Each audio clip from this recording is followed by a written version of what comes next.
Oh, how did that happen? Okay, so we're good with this. All right. All right. We are live again. Welcome. Thank you for joining me today. Lisa here from Raw Food Romance. We are going to be talking about sprouts today. And I have here with me Rebecca from Perfect Foods.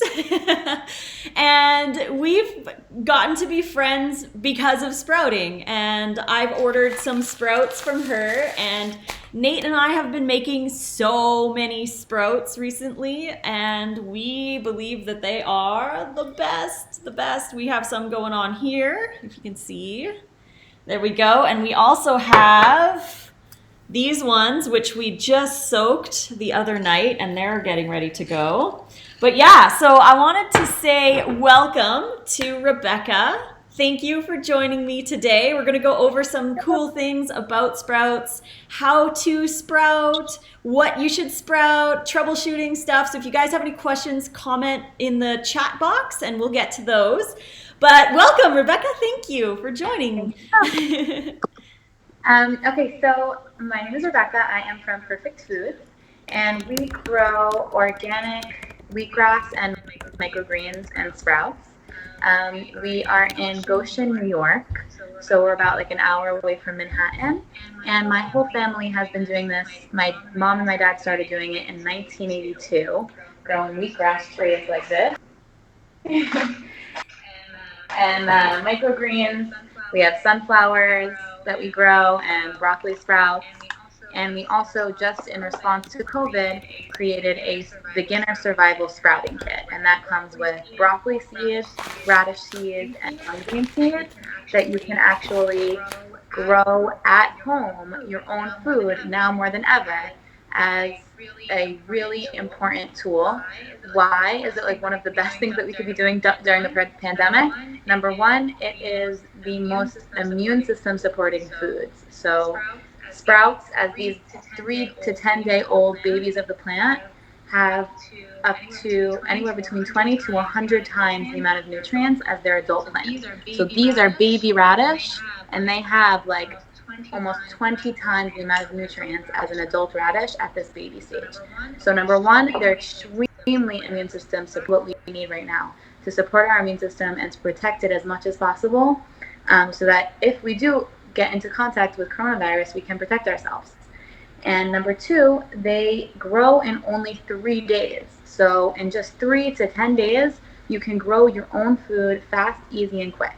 And it's not just any food, it's food that can fully nourish you and sustain you.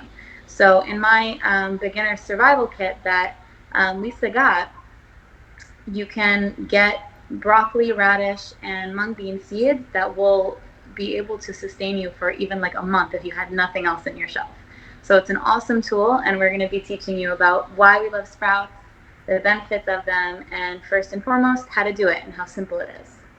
Yes, so awesome. Yeah, sprouting is so good because I've had people ask me about the whole survival thing where you have like how do you do survival prep when you're a raw vegan because everything's perishable, and sprouts are the best thing because they last forever, and then all you have to do is add water. So like you said, you can have enough for months of nutrition if you needed just by stocking up on sprouting seeds, lentils, mung Yeah. beans, that kind of thing. So yeah. Ooh, sorry. But yeah, that's the greatest way to go. So the best thing to stock up on for raw foodies is sprouts, and they're really easy to do. So if you have just a jar, and you don't need to get fancy, you don't need any awesome fancy stuff. You can use anything that strains water. So we have these lids here. She's got like a cheeseclothy thing going on. You could use the mesh from a garlic bag. Yep, and you just have to put it over your lid with an elastic band. I have these metal kind of mesh things that I got from the health food store that just fit inside the mason jar lid. But really all you need to do is put like maybe 2 tablespoons to a quarter cup of lentils or broccoli or radish or whatever into water, let it soak for 10 hours overnight, and then rinse it. 2 to 4 times a day, really doesn't matter. 2 times is the easiest. And then just rinse it. Make sure that you drain off all the water, and in about 3 days you have sprouts. But you have this awesome way of doing it too. You have the mung beans that have been sprouting. Yeah, I just want to show the draining and rinsing process just so you could visually see it.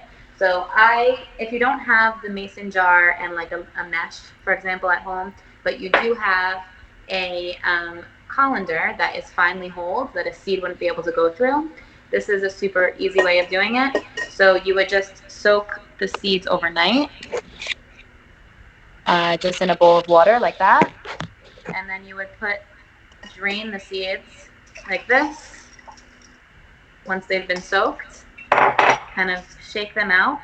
Then you would rinse it with water.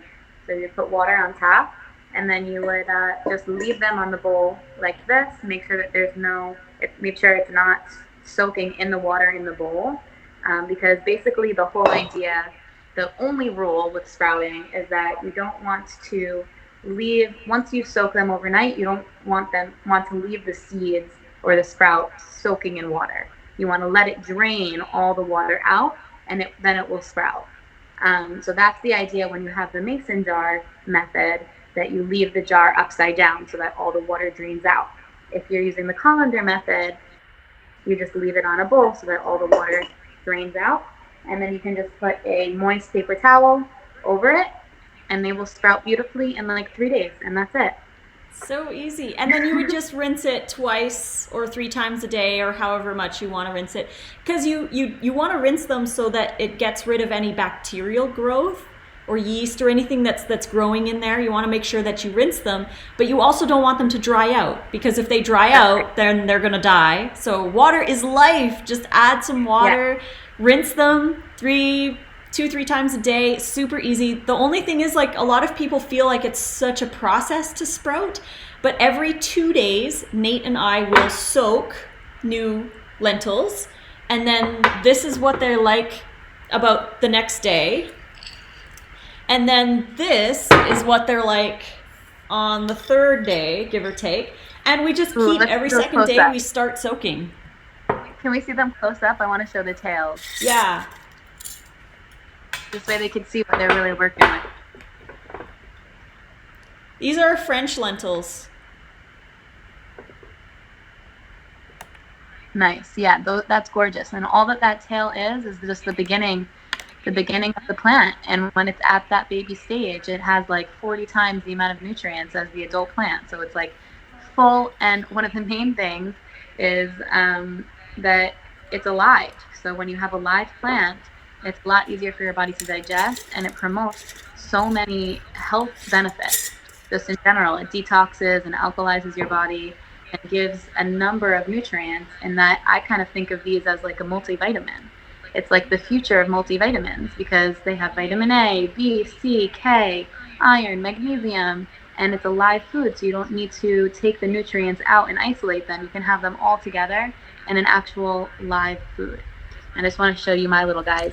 These are mung bean. Can you see them? Oh, so and cute. And this is radish. Nice. So these are the gorgeous radish. And they will get big like that if you leave them for like 6-7 days. But in just 3 days, they'll look like this. That's what a mung bean looks like. And they're edible. As long as they have a tail, you can eat them. So there's no like amount of time that you need to wait. Some people are like, is it ready? Is it not ready? As long as there's a tail, it's edible, right?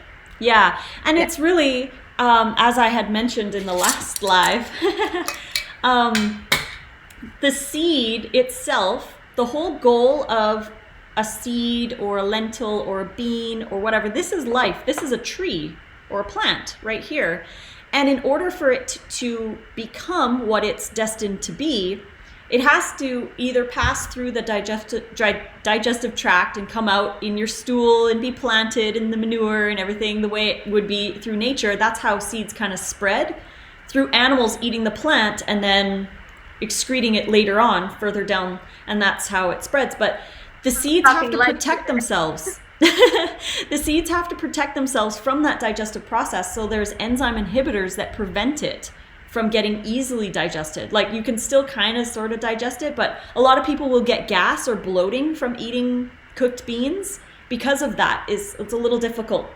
But once you add water and you soak them and you germinate them, they've released that their goal is complete. They've become a little mini baby plant. Like once they get the little tail, they are a little life, really. So they're easier to digest, and they've got way more nutrition and hydration as well. They're not as dried out because you're adding that life force back, so it's easy to absorb and digest, like you had mentioned about the nutrition going up. And for those who are having questions about protein, this is the best thing to add to your salads, to your smoothies. You can make dips or raw burgers or whatever. Add that if you're worried about extra protein. Like if you go through Chronometer and you're like a little low on protein for the day, add sprouts. Make some sprouts. We add about a cup of sprouts to our salads. We just put a huge handful on top.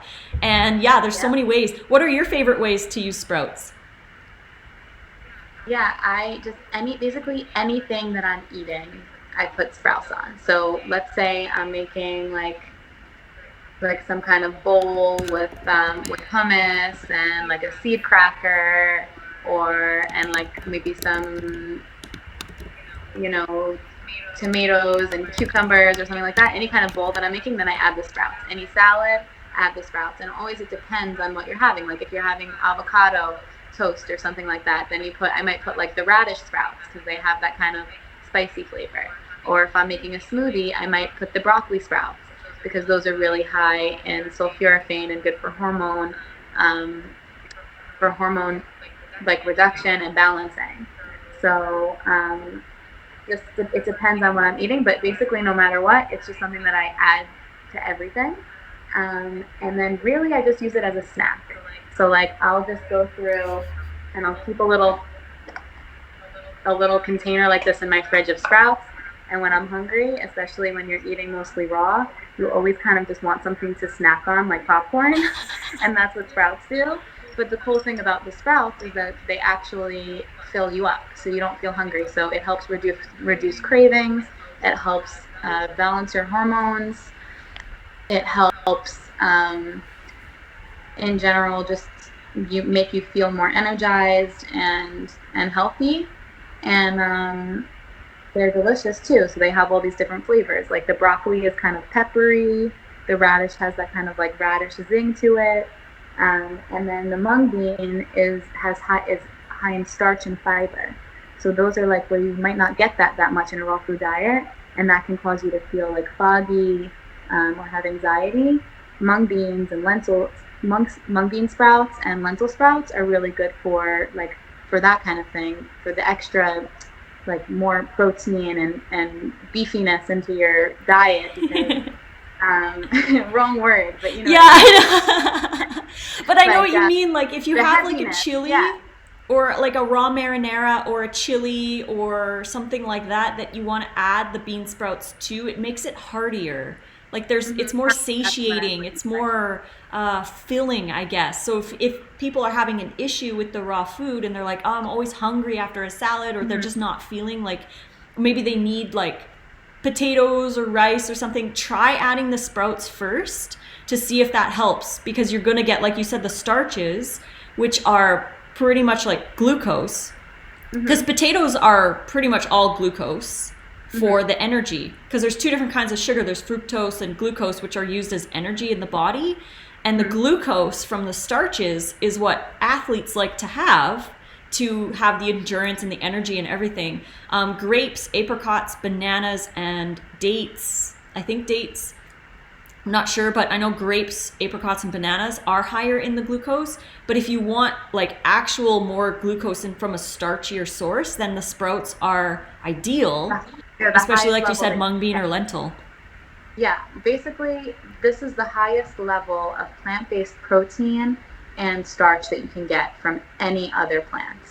Not only that, but it has the highest concentration of nutrients because it's in its baby stage. So when it's in that baby stage, it's preparing for adulthood and it's germinating, and it makes it 40-fold, anywhere between 20 to 100-fold the amount of nutrients as the adult plant.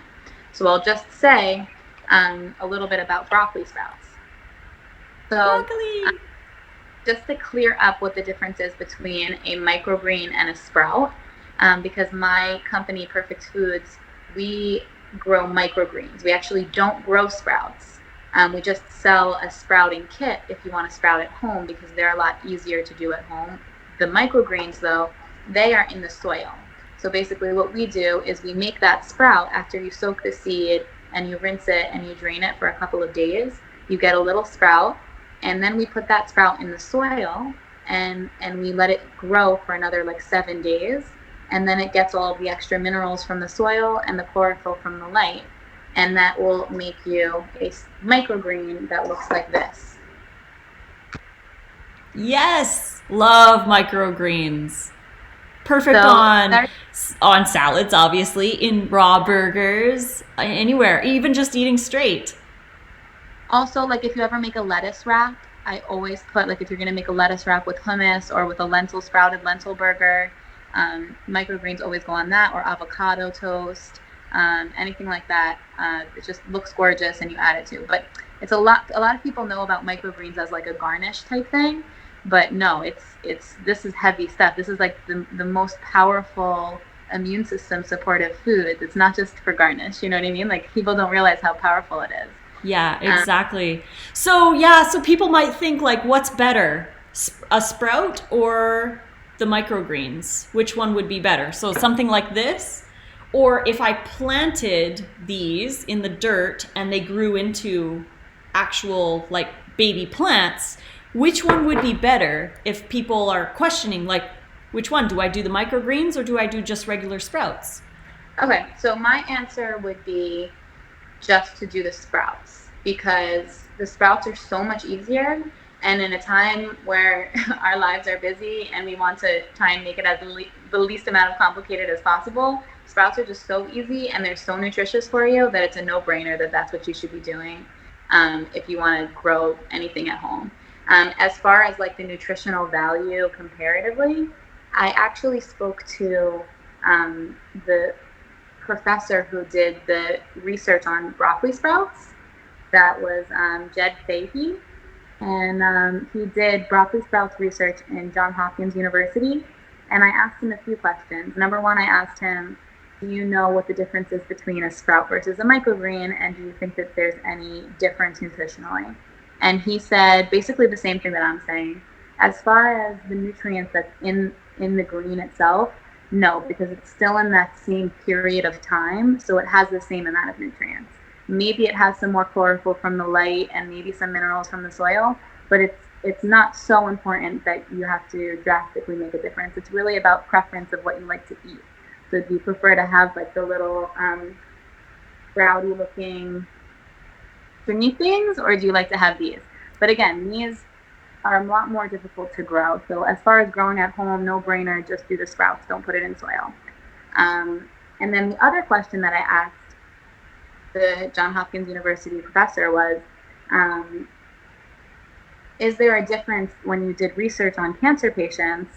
Did you find any difference between using the whole food sprout versus using the sulforaphane extract, which was the active ingredient that they found was anti-cancer? And he said very clearly to me, 100% we found a significant increase in the benefits of having the whole food broccoli sprout versus having the extract of sulforaphane. So to me that was major, because that means that having a whole food is more beneficial and effective in absorbing and healing your body than having an isolated pill or powder. And that's really the key behind sprouting, is that you get to have a healing like pill, but in a food form, which is ideal, because we want to be consuming nature, right? We want to be consuming something that's whole foods and natural, not something that was man processed. And that's why sprouts are really that powerful. And he really was promoting for doctors to be prescribing broccoli sprouts for cancer patients. That's how powerful the research was finding to be significant. So not only for cancer, but they're even found for mental health and for hormone balancing. And even they did a lot of research that was interesting on autism symptoms. So they found it to be one of the only foods to help reduce autism symptoms. And there's a lot of different research that they're finding about broccoli sprouts um, that is really interesting. But I will say that broccoli sprouts are one of the only ones that they have a lot of research on. That doesn't mean that they're not all good for you. So I'll go through and say like what some of them are good for. So broccoli is good for like anti-cancer and immune system support, and that's scientifically proven. If you have a local grower near you, like you would if you're in the tri-state region, we ship and deliver sunflower sprouts. So these are really crunchy and delicious, and these are good for like protein. So yeah, so we'll probably go into how to do the sunflower sprouts, because that's something that I've had people ask too, like how do you do the sunflower sprouts? Yeah, yeah. So I have an advanced survival kit on my website that comes with sunflower seeds and soil and trays like this. So if you really want to grow the sunflower sprouts, I would definitely recommend not to just do it rogue, but to get my kit because it's a little bit more complicated than the other ones. And that comes with the seeds, the soil, the trays, and very clear instructions on how to grow it. And of course, if you need any help, you can always just call us. But basically, with the sunflower sprouts, it's the same process of soaking the seed. So this is the little hull, if you can see this. It's the same process of soaking the seed in water and sprouting it. And then once it soaks overnight and you rinse it and drain it, you put it into the soil. And you can see here, this is my wheatgrass tray, not my sunflower tray, but it's the same process. So you would put the seeds in one single layer of seeds on top of the soil. And you can use really any soil, but ours is organic compost, so it's a lot better and a lot more nutritious. And then you would put the layer of seeds on top and cover it with another tray because they really like to be, in the first couple of days after being sprouted, covered in the dark with a little bit of pressure on them, so it's like tucking them in. And then after a few days of being watered but not under the light, they will start to root into the soil and sprout up, and you'll see them a little bit sprouting up, and at that point that's when they want light. So then they'll have another like 5 days under light, and that's when, and just keep watering them twice a day and they will turn into this. So it's quite simple, but always growing things in soil and as a microgreen can cause some complications with like mold, or they're like, they might turn black or something like that. If you're having any problems with that, there's a few factors. So number one, you want the temperature to be like as cool as possible, but still room temperature. So like 65 degrees would be great. Humidity as low, you want it to be low humidity. Humidity high just causes mold. And then also, what else is important? You want to make sure that the light, if you're going to do at home, our advanced survival kit comes with a full spectrum light, and that really helps because if you're just doing it by the windowsill, it can work, but it might not be consistent. So if you're looking for like a consistent source of microgreens all the time, having a good full spectrum light to just put over the tray is really helpful. What else? Yeah, those are like the main key things to growing these guys, and these are super fun, so I'm a big fan of them. And then I had a question about the different kinds of water to use, because some people have said, do I need to add anything special to the water that I rinse my sprouts in or that I grow my microgreens in? What would you say about the water source? Yeah, we just use normal water. We happen to have well water, but there's nothing special added to the water. The key with sprouts is that it really has, because it's such a baby stage, it really has all of the nutrients that it needs to grow on its own. So it doesn't need so much extra from the soil or so much extra from the water. It's like a fully sustained organism that needs not much else. So you don't have to worry about messing it up with extra things. There are other microgreens like arugula and basil that sometimes like some extra minerals in their soil, but those are a little bit more complicated. So there are some that favor other things, but as far as the basics go, you can't really mess it up. Yeah. So Yeah. the best seeds to sprout would be radish and broccoli and maybe fenugreek. That's a good one too. Yeah. And then lentils.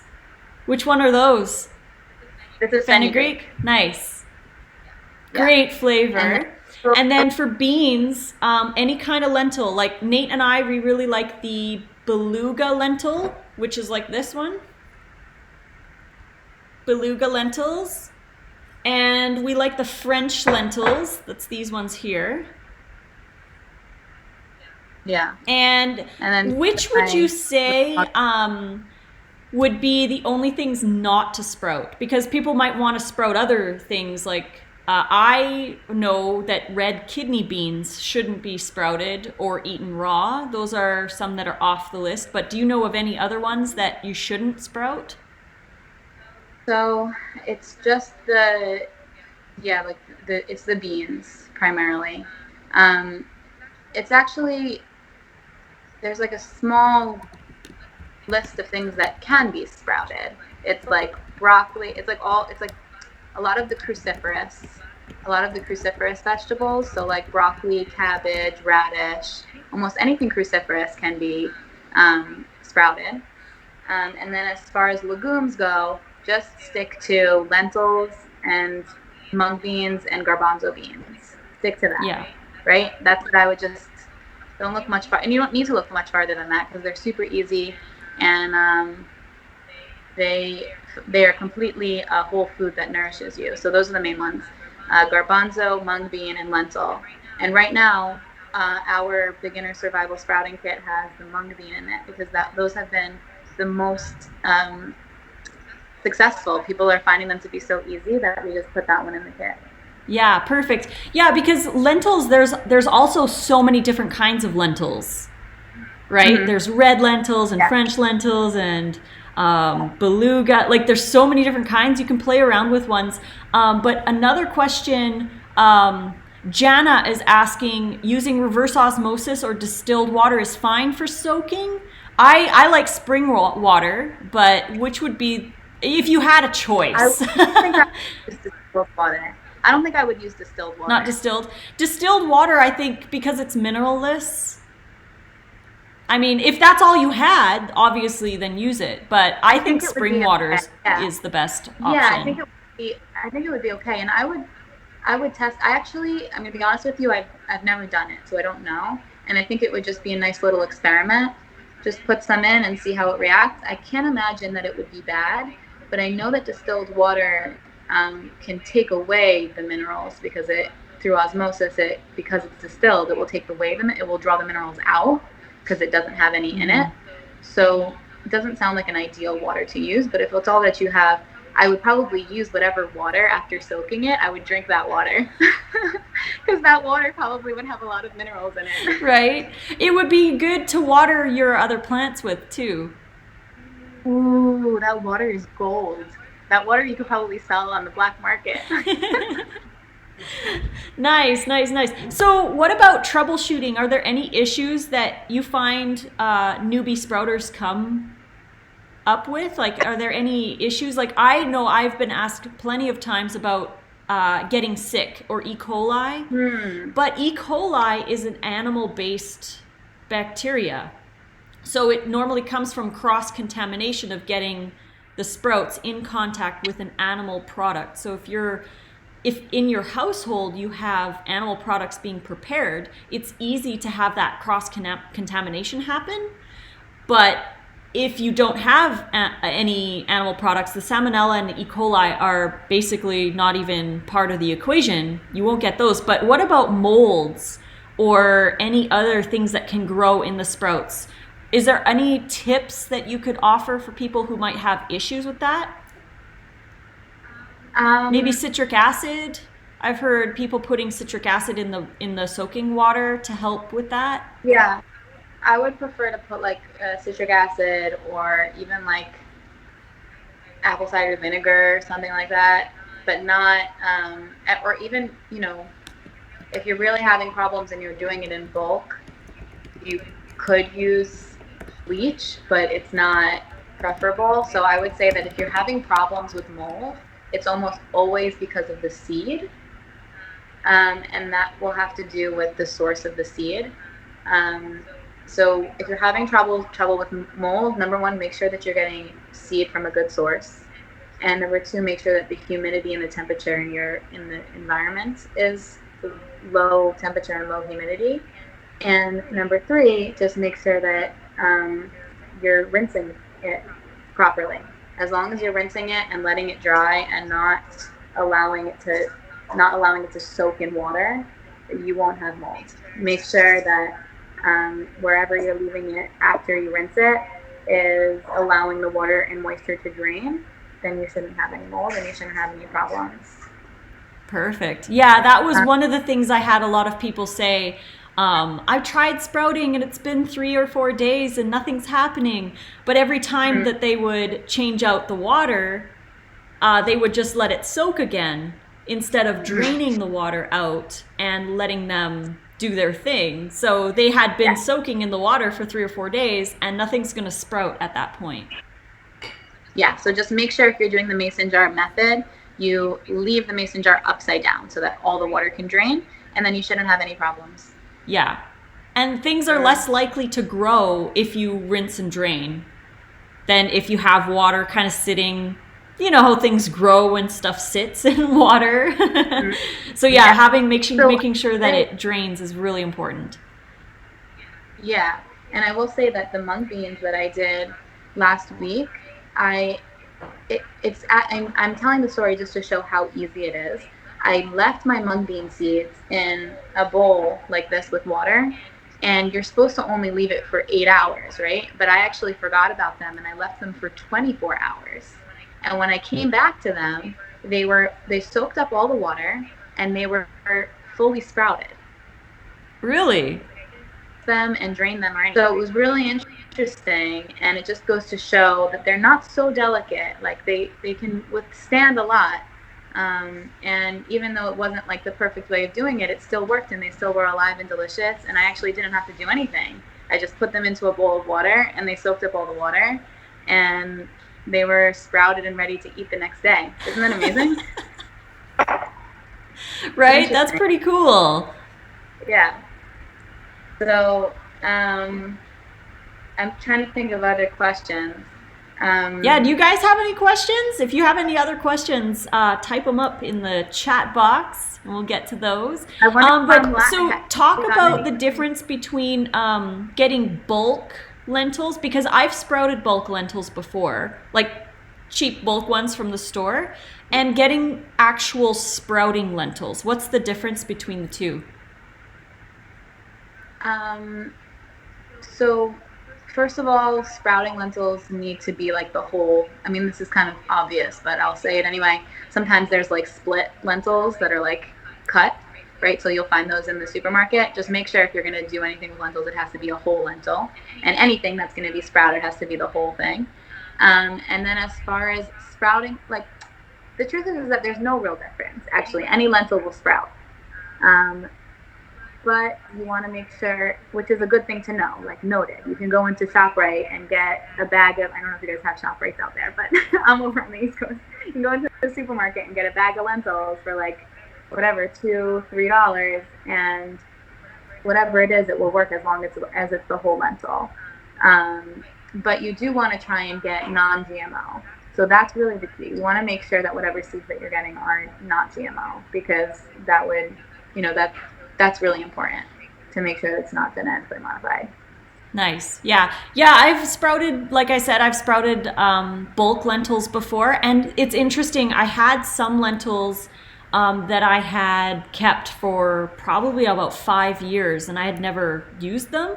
But we started using them, and we soaked them and tried to do the sprouting thing, and they just weren't sprouting. So we went and they were actually I had another jar of beluga lentils that we tried and they just didn't sprout, but then we got these ones and all of them sprouted just perfectly fine. So I'm not sure what happened with the other ones. So it could have to do with leaving them for a long period of time. So the similar thing happened to us with broccoli seeds. We had broccoli seeds that we bought like a couple years ago. We had like 50 pounds of broccoli seeds because we were doing like a testing and we get samples. And those broccoli seeds, we couldn't sprout. Like the germination rate was like less than 50%. And we usually like to get a germination rate of seeds that are 85% or above. Wow. So we get our seeds, we source our seeds out like a few times a year at least. And we get them from all different growers around the country. And then we do a very clear and concise experiment with all the seeds. We get organic, non-GMO seeds, and we do all kinds of experiments to see which ones have the highest yield and the healthiest product. And for example, for our sunflower, we just got these new seeds that, according to my dad, in all of our 38 years of doing this, these are the most beautiful and healthy sunflower sprouts we've ever seen. Wow. So the seed has everything to do with it, and we work very hard to source those seeds. So we're definitely a trusted source for seeds. Perfect. Yeah, you guys, after the live, I'm going to put in the description box of this video the link if you are interested in grabbing any of the sprouts from Rebecca. These are broccoli, we've got radish, and now mung beans. These are the lentils, but the survival kit comes with the mung beans. So the mung beans are, but we bought those probably, how long ago was it? Like a month? Yeah, and we still have so many, and we're eating like 2 cups of sprouts almost some days, right? Most days are just a cup of sprouts, but we have them going over and over, and we haven't even really used a lot. It goes such a long way. You could probably keep that for like a year and sustain yourself. Isn't that gorgeous? Yeah, it's amazing. It truly is such a wonderful thing. Jessica says, you really made my day by streaming this. I had a med school exam right now. So happy to see this. Oh, welcome, Jessica. Awesome to have you here. Awesome that everybody's joined us. Thank you for joining. Again, if there's any questions, we'll probably end soon. But if there's anything you guys want to know about sprouts, the tools that you need or anything like that, message those in there. Is there anything else, Rebecca, that you want to talk about? Well, I guess I just want to say thank you for having me, and thank you for watching. And if you want to learn more from us, this is my passion, and I would love to be available to you. So you can find us at 800wheatgrass.com. That's 800wheatgrass.com, and we have a lot of information on there, and we have all of the sprouting kits. And if you're in the tri-state region, so that's New York, New Jersey, and Connecticut, and even as far as down to DC, we ship. So we actually do home deliveries if you're in our large region of wheatgrass, sunflower sprouts, broccoli sprouts, and we can bring you already pre-grown, really high quality, like a week's supply of this stuff. So we also have frozen wheatgrass juice, which is a whole other product, which you can find on our website. But if you happen to be in our region, it might be something that you're interested in. And we'll have to do a whole other video on wheatgrass one day too, because that's a whole. Yes, we will, definitely. Yeah, so just reach out, say any questions, and hopefully we'll do a follow-up video. Yeah. Awesome. Okay, well, it looks like we are done for the day. Thank you so much. We'll do another live together another time for sure. But yeah, thank you. And thanks everybody who joined in for the live. It was awesome to have you here. So thank you. Bye. Awesome. All right. I'm going to end this live now. Thank you.